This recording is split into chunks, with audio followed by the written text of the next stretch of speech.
Anong niya ka sa gigharian? Anong niya ka sa gigharian? Ngay ni gawas dire. Ingon ang iyang inahan.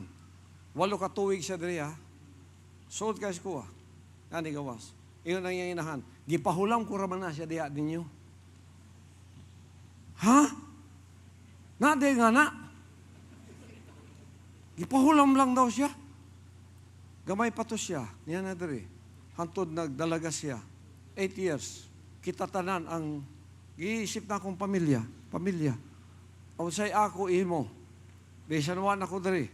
Anak ka, imo na. Pag abot ng panahon, tawag siya inahan. Anak, oras na. Tabangin ako sa atong negosyo. Time na. Hawa na diha. Hawa, diretso, wala roots. Wala, bisan gamay. Wala emosyonal o bisan usang gamay gamot, wala. Biya diretso. Tapos, padungga kapag istorya, gipahulam ko raman na siya ninyo, diha. Kumay tagiyana. Nagingon makong, gipahulam raman ko dire sa amahan. Karon dato na ko, babay amahan, ako na magbuot. Magbuhat na ko, sariling balaod na ako dire.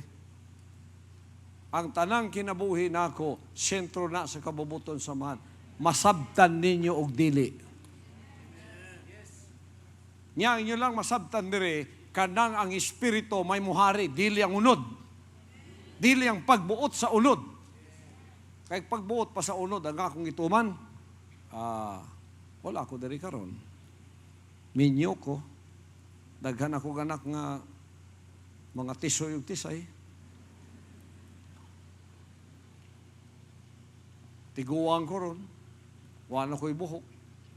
Kaya katong akong sweetheart sa una, nakita na ako sa Facebook. Asos, tiguang. Bitay ng liog. Dako pa kayo. Di nakalakaw. Kaya ko, ay salamat ama. Salamat ama, salamat. Siguro kung nagpadayon pa ko sa akong plano adto, parehas na ko ato niya. Siguro naka-wheelchair na ko ron.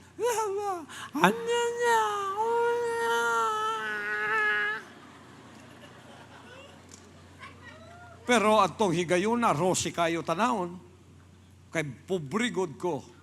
Niya, i-offer na sa imuha. Sus, Rosi kayo. Murag maunag yun ni. Pero tanawa, ako, nagtuman ko sa kabubuton sa wan, wala ko'y nakita. Kalisod ang akong nakita. Tamayong pa imo ang paglutos, 5 ka tuig, saging lay kinaon. Pero tanawa, at the end, unsa ang hunahuna sa amahan sa kuwa. Ang pinakamaayo, pinakagwapo, mauyang ihunahuna para sa kuwa.